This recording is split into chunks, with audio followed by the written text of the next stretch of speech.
HGC North American Open Division Cup number 2. Hopefully my mic is fixed. Keep on.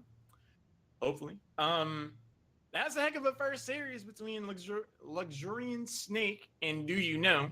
Do You Know was able to eke that out in game number 3.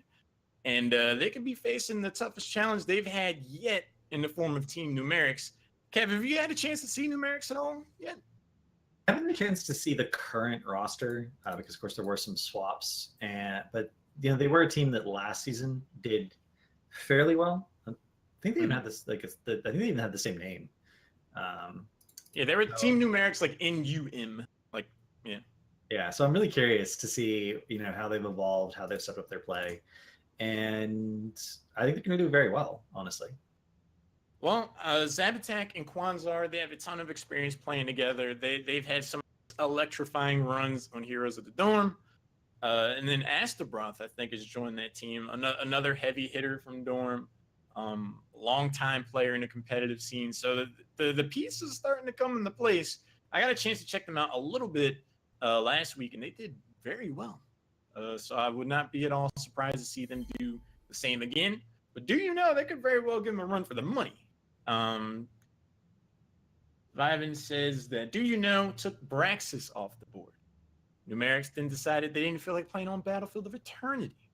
So for the first game of this best of 3, Volskaya. I love it. I love the way teams are banning Braxis, because what it should come down to is you don't understand the map. You should ban the map that you personally as a team perform the worst on. I feel like a lot of people ban Braxis because there's no pro play on Braxis really for the most part, and they're like, well, we don't understand the map. We can't watch pro players play it. Right. So we're just going to ban it and never practice it because it's very different from other maps. There's some similarities between Tomb of the Spider Queen, Dragonshire, and Towers of Doom. Like, those maps actually have some similarities in terms of controlling multiple points at the same time and how you need to rotate for macro and controlling a constant sort of channeling thing. But Braxis is literally different from every other map in the map pool. In many ways, it's the most draft-dependent map, which means sometimes you need odd heroes or heroes maybe people don't have a lot of experience with. So I'm really curious if we're going to see any Braxis games at all in Open. I doubt it. But it's interesting that BOE, the other 2-lane map, was the response ban. I mean, it's really interesting when you see a map get banned that much. I would not at all surprised to see Braxis get switched out for Alterac Pass when the time comes for HGC, because it's like potentially you can get an advantage by learning a map that not a lot of people play, but people don't play it because it just gets flat out banned. So do you really want to put a lot of time into coming up with some crazy strategy for Braxis and you never get to play it anyway? Or do you want to sharpen up things that you're actually going to try to get some value off of? So on two fronts, I feel like Braxis holdout is just going to sit at the bottom of the barrel. But that also means that you only need to practice it a little bit to be better than everyone else because no one else is practicing at all. Yeah. And you can change up your ban map to a popular map that everyone practices. And you're just like, those hours and hours and hours of practice you put on Dragonshire, now we're just going to ban Dragonshire every time.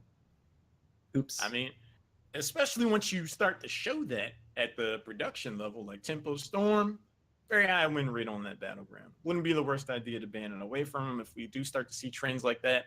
And with Open Division being more of a marathon than a sprint, very well could look to see some trademark maps being taken away from teams as they get more known in the overall scene. But we're jumping into the lobby now, getting all the final pieces in place.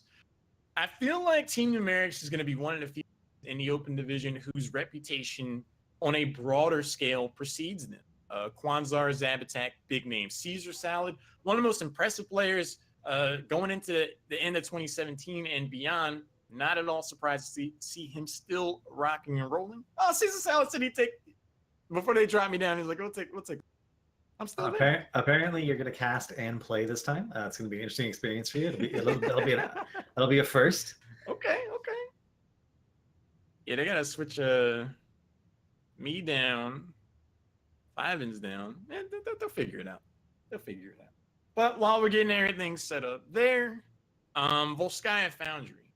I think this is actually a battleground that could do pretty well for Do You Know. I think we've seen them look their most convincing when they were in a full 5v5 fight, which is in a lot of ways what Volskaya tends to be over the objective phase. You kind of have to show up if you want to win the game.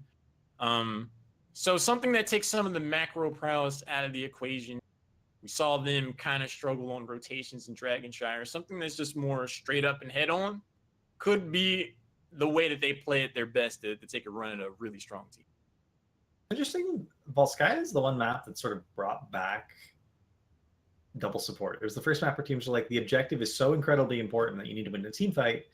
What's the best team fight composition in the game? Well, it's double support. It's always been double support. It's probably always going to be double support, just because the fact that you can make mistakes in the fight and not have to back up immediately, you can just sustain through them. And the objective really is incredibly impactful, slightly less so than it was pre-patch, where towers gave more experience, because generally you get the first 2 walls, from the objective. So it used to be 2,000 experience, and now it's only, 1,000. Significant change, but it's not a very big map. You can macro on it very easily as long as you have 1.5 wave clear heroes, essentially. And that means there's a lot of room in your draft to pick up other things that help you win the objective specifically. Like Alarak. As a random, completely unrelated to anything example. Of course, yeah. I'm sure Team Newmerics wasn't watching the series when they had the automatic bye to round 2, so all they really had to do was watch the first round. I'm sure they didn't do that. But Team Newmerics is going to enjoy the luxuries of first pick, first ban. Common trend is ban any hero but Yrel and see if you can get the Space Goat first. Team Newmerics, they like to play their own game, though, so they could have a strategy all their own. They could have been spamming Yrel for the last 2 weeks like everyone else. Same. Almost level 15 on Yrel. Yeah. If they have been spamming Yrel, I hope they've been doing better than I have.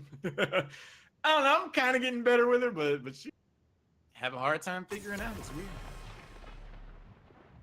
I am not a fan of her trolls. Ooh, that's a place ban. Well, but other than that, the fact that you can literally run under towers with Yrel and kill someone and then back up and heal to full off the wave. It's true. It's super balanced and should never be changed. But yeah, the fact that you can run it down that hard with Yrel means that if you're not running it down that hard, like if you're not maximizing her rundown, I don't think you're going to have the best advantage with her. And it's not like an intuitive playstyle.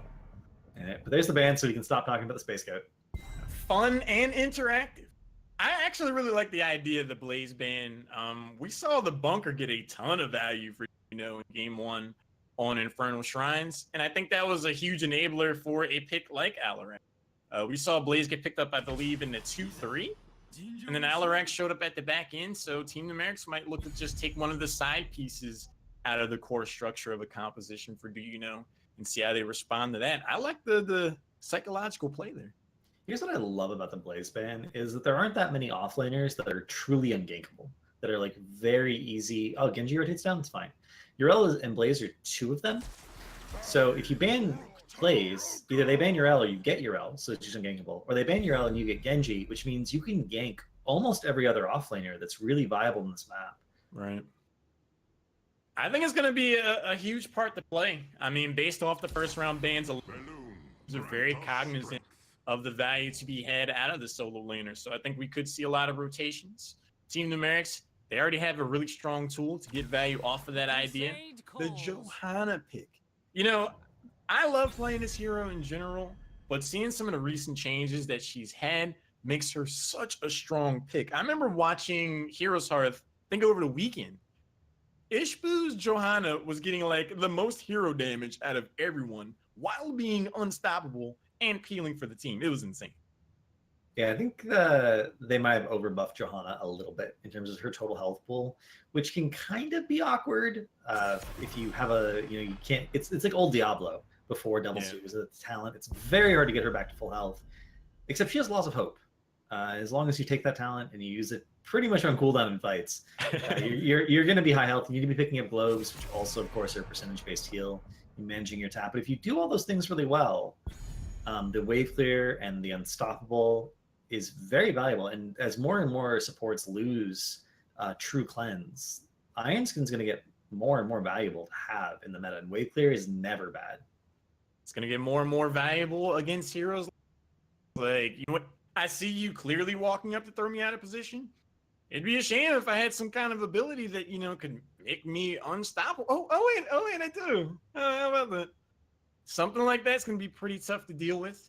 I do like the Garrosh Gul'dan picks though, in theory. Genji getting picked up early in the draft, Horrify, Taunt, throw and stun from Garrosh. We've seen a lot of instances tonight, Cav, where the Genji has to be very particular about when and how they hit their engagement, because they can either win the fight or lose the fight if they get CC'd and blown up. And this is a team we've already seen run double support, and Gul'dan is one of those heroes that does enough damage in principle to be the only damage you need for your team. And so if they wanted to go to the Uther again... I was hoping we'd see... I didn't even mean to do that. I was hoping to see the Angel of Hope. I'm proud of that one. I'm just gonna chill. That is a Sonya Ariel. Unfortunately, the damage structure was not revealed yet for Newmerics, and Chromie is still a hard counter to Ariel. It packs your ability to generate hope. It just becomes a setup for Chromie combo. You essentially have two loops. You have your loop and you have the enemy team's loop. Both of which can result in a kill. And they're going to go for the Karazim. Wow. Going for Karazim into Johanna, she has that blind. Going into it, into the multiple area CC effects, the root from Malfurion, the potential follow-up root from Thrall. I really wanted that to be an Uther, honestly. So you have the sustain healing from the Ariel, you have the burst healing from the Uther, and then you have the cleanse effect as well. But instead it's going to be a Karazim. Karazim can do camps on this map on his own. It's one of the major advantages that he will have, but I wanted double support from them. I'm not sure I wanted those two supports. I'm a little surprised at the Karazim myself. I mean, conceptually, there could be some value had at it. Karazim can speed up a warrior like Sonya. Auto attacker 2 is the difference maker. Speed up could help Garrosh get out of there. Root's going to be early and often from Team Newmerics.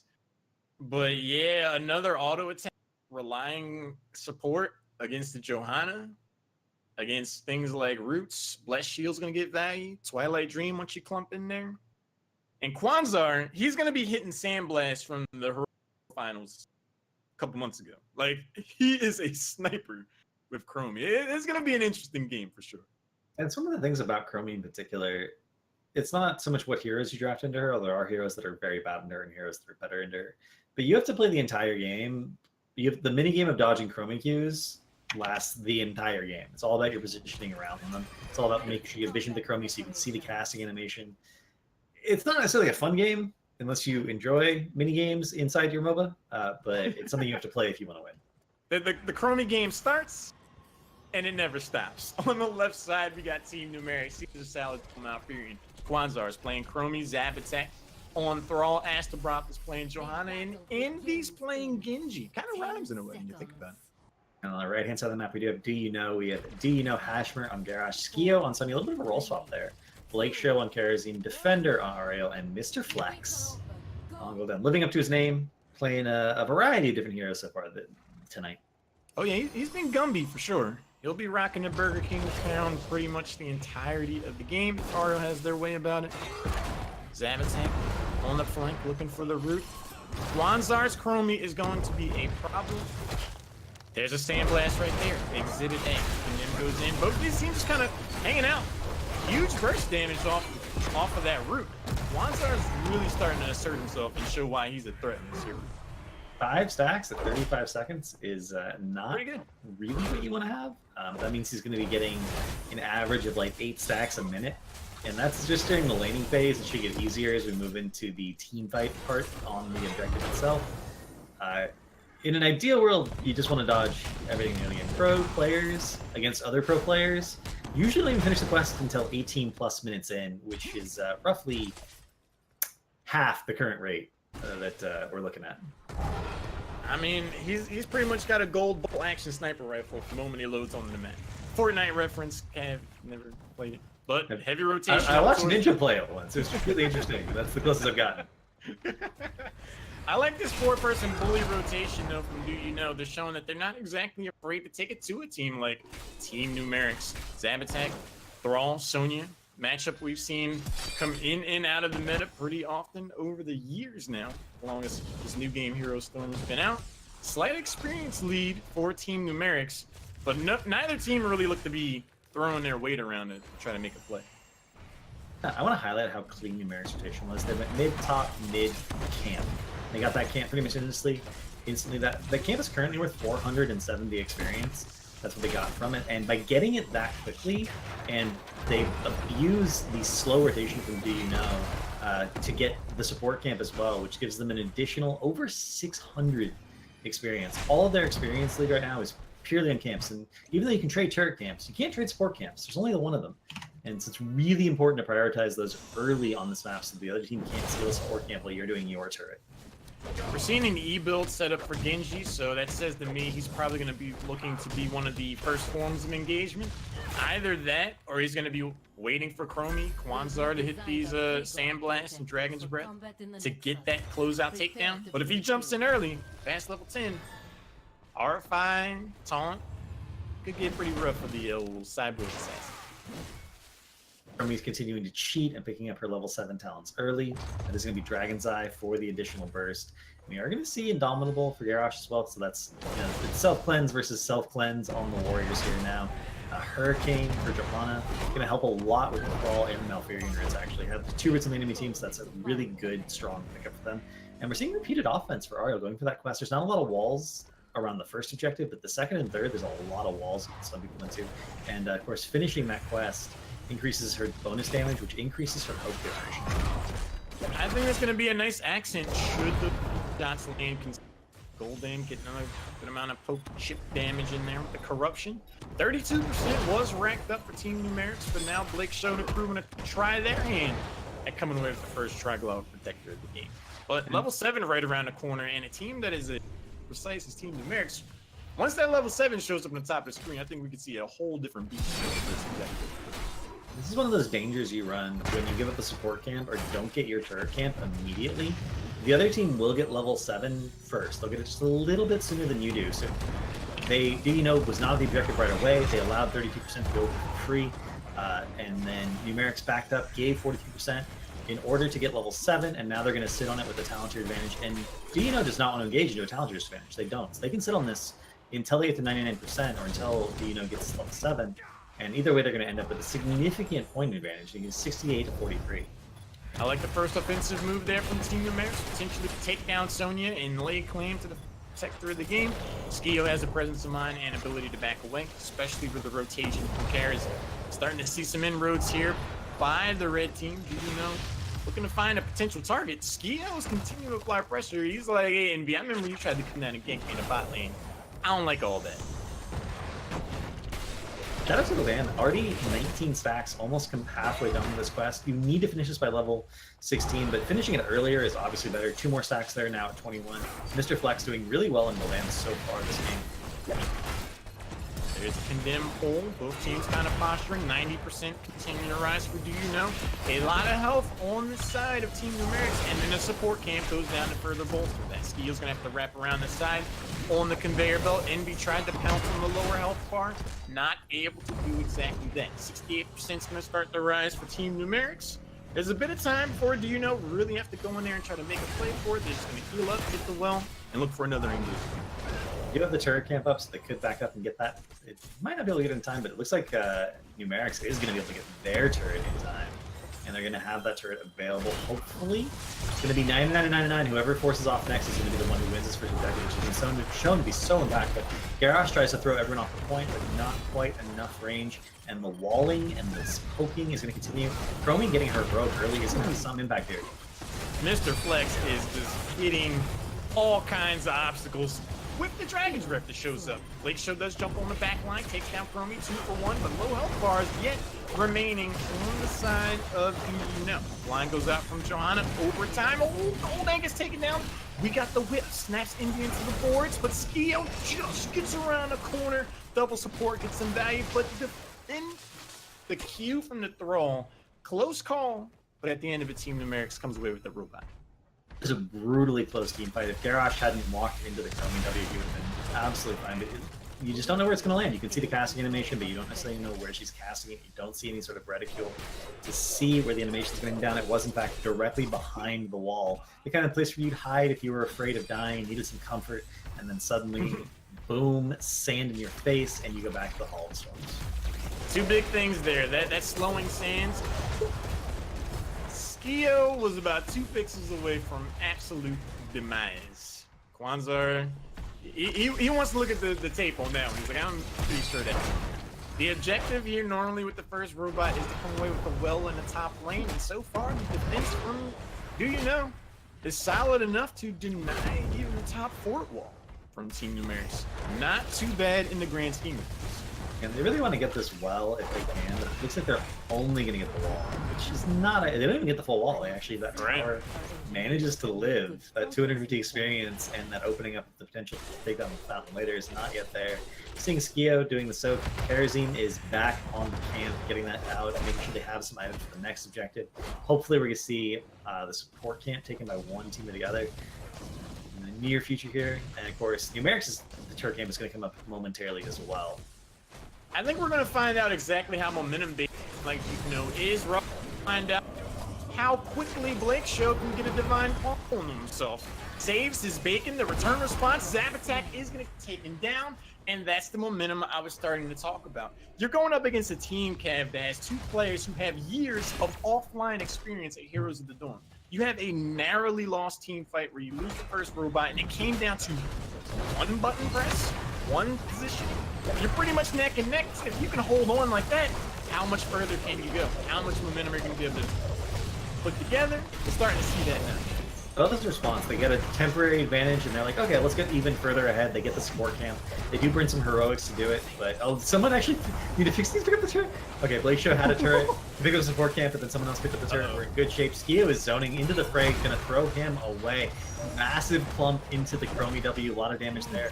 Hammer turns around, gets his W healing. Genji goes in, and he might not get out of here. No one actually ends up dying until Sony goes down the X strike. Does manage to find him securely. Skio makes it all the way back to the... We're slipping on a banana peel, that constant crash. Dividends in the end. 3 takedowns, 2. Just behind an experienced R, Do You Know. Looks like we're going to see a rotation up towards the top part of the map. Kerosene will start the siege camp there.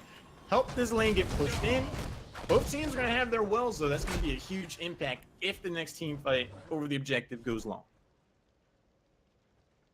And this game, you were saying it, this game really is neck and neck. It's so close. One team will get a minor advantage and then pressure, get more, and then the other team will manage to just barely make a turnaround.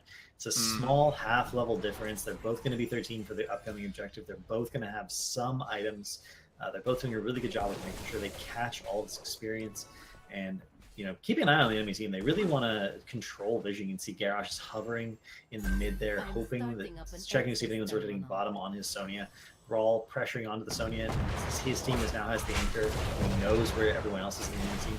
Really responsive. Chromie at 49 stacks, just 11 away from that coveted 60, where she gets the sand clone, which is a significant increase to her damage. Very close game. At the 10-minute mark, that's a pretty good pace. I'm looking at the heroics, though. We haven't really jumped into that. The next team fight I foresee happening is Sonya leaps in. No Wrath of the Berserker. They leap in, and they're going to be further bolstered by not only Divine Palm, but Crystal Aegis. Without Twilight Dream picked up by Malfurion to really shut that down, Sonya's going to get on the back line and be really difficult to take down if both supports look to keep that hero up. I'm really excited to see how hard they engage with that. I'm going to be curious to see how that works. They're going to do Leap into Horrify to peel the front line away so Sonya can do the solo. Is Kerosene going to go in with the Sonya? I want to see how they're going to execute. I want them to have a specific plan. I want to see it in the team fight. We're about to find out. 60% already racked up for Team Newmerics. A lot of damage. Team fight even effectively starts. Ariel snaps the whip, does not connect to the wall. Zap attack starts to back away. We got Blake Show with a turret. Just misses Garrosh on the knockup. Line comes out on an Astro. We got Johanna looking to step in. Skio still in the lane, hitting the spin. Earthquake goes down, Cav. They're starting to hit the principal elements. And then Divine Palm at the last possible second. Saves golden moments here. A huge taunt to counteract, though. 1 for 1 so far. And that is going to be a lot of resets coming out of Genji's E. He is going to get at least 2, maybe 3 here, and he doesn't get the reset onto Skio. You're going to see Leap onto Zabarak, but the root comes down. Sonya ends up going down. And that ends up being a 4-for-1 in favor of Newmerics. Yeah, if I'm Astrobroth, yeah, my screen's tinted blue, but I'm very turns out. Not only is that 4 heroes to 1, but you look at the top of the screen, Team Newmerics find themselves in a position where they could very well not only come away with the next objective, but a considerable tier advantage and a window to really lay waste to some structures here. So clean by Newmerics because a single Chromie W, the threat of that deletion actually burned both of the saving tools from the supports. He just went on one person, and then Palm went on the other. And it was a single W that ended up triggering both of those reactions. You can't trade 2 heroics for 1 basic ability, which is what ended up happening against the Chromie. So they need to be a little bit more spread in team fights. They need to pay attention to their spacing so that they can win the sustain war. I mean, a lot of it comes off of the back of Kwanzaa really applying a ton of damage before the team fight even starts. Ooh, what goes in? Kerosene, no one to dash to. That's not good. Level 16 is picked up. But yeah, by the time Garrosh even really tried to walk in there to start the fight up, he already ate a Sandblast and Dragon's Breath. He's at 70% health or so. So I just don't think we've seen really get their footing in a team fight. They definitely have not, and Leap, unfortunately, did not have that impact that they wanted. Leap needs to sort of be used proactively in fights in order to have the impact that we wanted to have. You need to be initiating the fight. Instead, they got initiated on with all that poke, and they started the fight not at full health, not at full resources. And you're going to see top 4. They're not even going for a keep with this projector. Despite the fact they have a talent tier advantage, they get 2 forts rather than trying to open up the wing condition, and they don't get bottom fort, but they do get the bottom well instead. So the next projector fight is going to be Fountain versus no Fountain, and if they're good about getting camps, it could actually be 20 versus 17, which is not ideal for to say the least. They actually need to get 16 and force a fight before the next objective comes up. This has sophisticated shot calling all over it for me, Kev. I think a lesser team would have looked to seriously press an advantage, go keep wall, try to press things even further. But I've seen plenty of games on Volskaya where a team ends up overextending, even with the tier advantage, and that retreat back to their fort walls. This is a pretty big map. That's a long way to go from the enemy keep wall fort. There are some chase options in the form of Leap, Taunt, Garrosh Throw, Horrify, so I don't think you want to venture too far from home just yet. And they are maintaining that discipline. That they're, having Genji be the person who's really far up. Genji, of course, has a massive escape potential. He's leading the way for Chromie to the shell W's at this fort, killing the walls, less and less vision. It is not going to. That's not Shingen levels of damage, but we see the Treant coming down to tank temporarily, and that is going to push the minion wave up even further. Garrosh is zoning the range minions away from the structure where they will go down to the melee minions anyway. And 18-16, this is the point. This is where needs to find something. I mean, we've been talking about Envy's Genji being a lightning rod, Chromie hitting shots from long range, but Thrall is also past the 30,000 hero damage club. A ton of damage coming out from his team. At the first objective, Thrall actually had more hero damage than Chromie. So I think that unsung hero, that root, those auto attacks are really starting to rack up. And with so little hero damage coming out of Karazim and Ara, the war of attrition, just off of numbers alone, is not going in the way of defense. I love this decision by Dino. They're like, okay, we want to fight. Let's go to some place and see if we can get something. They go for the support camp. They get it for free because Newmerics is like, no, we're not going to fight you till 20. Just range check. As soon as we get 20, we'll fight you all day long. Just hold out for a second. Now they're actually actively pushing top lane, trying to catch up in experience by getting structures that they're unwilling to fight. Meanwhile, Genji in the bot lane soaking 20, again, 100% safe for him to do that. Thrall in mid soaking there. And Sonya's trying to soak mid as well, but they're not getting 3 lanes over their experience despite the fact they're getting structures. And those structures aren't as worth as much as a wave right now. They're really not. We're not going to know that top 4 rest can cleaner door to doors. I need you to come out, and Team Newmerics was like, actually, I'm not even checking the window right now. When Johanna stepped out, he already used Iron Skin for going out there. It's like, Garrosh, you're not throwing me. We're casually waiting for level 20 to come around, and right as the objective shows up, almost perfectly timed. This is another huge opportunity right now for Newmerics. It is level 20. Instant lock here. We do see the Earthen Shields, which is going to give even more sustain to this incredibly long-lived composition. We're going to see Serenity picked up as well, and Living Weapon for those resets. So this is going to be incredibly difficult. Those are all incredibly impactful level 20 talents. And if they give this up, if is like, no, we're not going to fight that, they're guaranteed to lose a keep to this Protector. And it looks like they're debating if they're going to go in. Looks like they are going to go in, but the triple trap from Chromie. Crystal Aegis goes in. There's the route to follow up. Kwanzaa can find Tranquility is going to make sure the blue health bar stay full. A nice taunt goes in. Sonya hits the leap, not able to set up the blow up. Kwanzaa's been hanging out in the back line the entire time with a shield. Shelling away, long-range artillery fire ends up in a 4-for-nothing trade. That was a lose-lose, worst-case scenario. Or do you know, you walk into a literal minefield, down level 20, against long-range artillery fire and heavy frontline. That's tough. That's 5-man wipe. I love his decision. Envy, as Genji, does not have a ton of siege game, especially since he did not take Shingen. So everyone else is just going to push, clear waves, damage buildings. While he secures his objective, he'll walk it up here as soon as it's available. And that should beat game. It's going to be a miracle if can come back in this division. Yeah, they'll all be up in a few seconds, but look how many items Newmerics has. They got 2 turrets. They got a support. Caesar's got Tranquility up again. Sloan Sands is there. Level 18 is now picked up for Yeah, I feel like the conversation about Game 2 is already starting on the red team side. Iron Skin goes out. Bless Shield as well. A lot of poke coming in from Chromie yet again. Kabim knocks Sonya out of the stun. Snaps the whip. Gets the throw.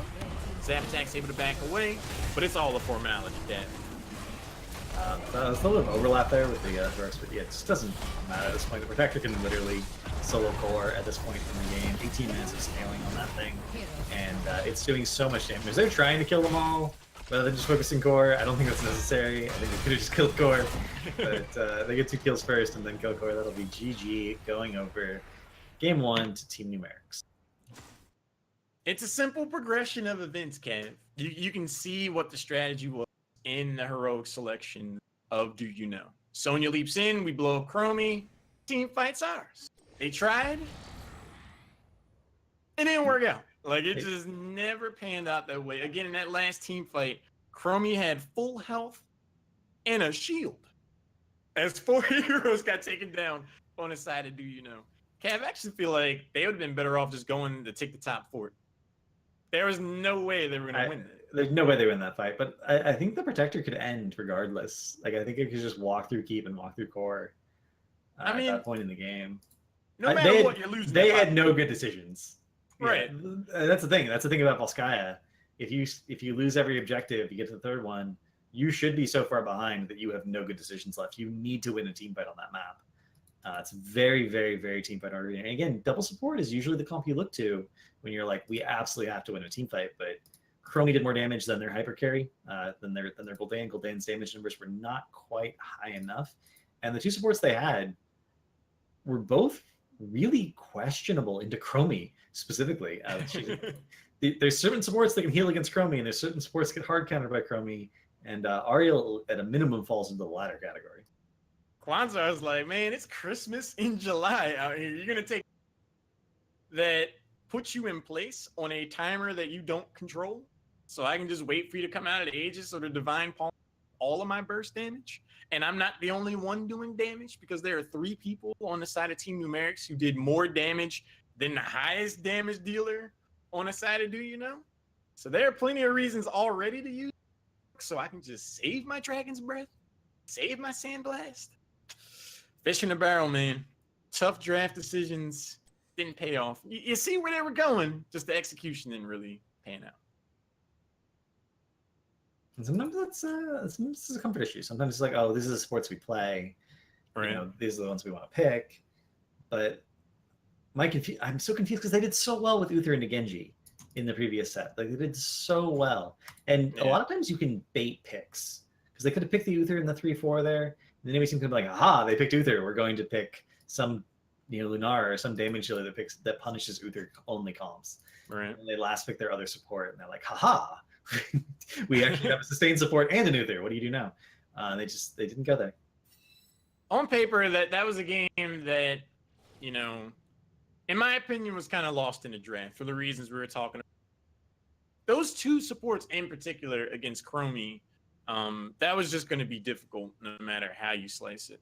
But it's not for a lack of mechanical ability, because even with that disadvantage, we saw a very like toe-to-toe, evenly matched fight over the first objective phase with a different ability place here. Like you said, if Garrosh didn't get taken down, that could easily have been Do You Know's fight. So if they come away with a more even draft, I think they're going to do much better.